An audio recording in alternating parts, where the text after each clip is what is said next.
وفولي هالعظمه بتبقبق لما تكوني عامله كده صينيه مكرونه بقى بشاميل بس بضمير. لسه خارجه اهي من الفرن، ده انا لسه ما خرجتهوش. بصوا ما شاء الله عامله ازاي. النهارده اصلا ما كانش يوم بشاميل خالص، لكن ابني قال لي انا ماليش دعوه من امبارح، انا عايز اكل مكرونه بشاميل فعملتها.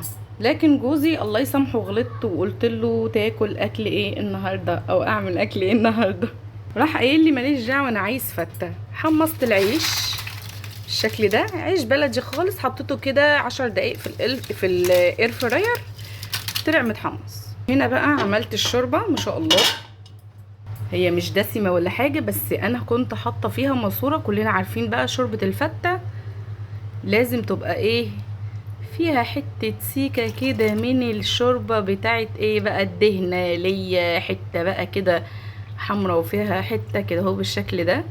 هي دي لحمة الفتة معروفة ما شاء الله. الشوربة بصوا عاملة ازاي، دي بهاريس الماسورة. صلصة الفتة يا بنات بالخل والثوم اهي ما شاء الله. انا بحب اعملها كده خفيفة شوية ما تبقاش تقيلة عشان ما تحماش.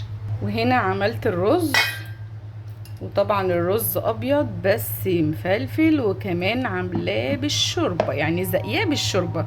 بصوا ما شاء الله اهو، وحاطه فيه كده شويه من الفلفل الاسود بيديله طعم حلو كده. بيكون اكلنا ايه صار جاهز النهارده. هو خليله الفته واحنا ندخل على العسل ده.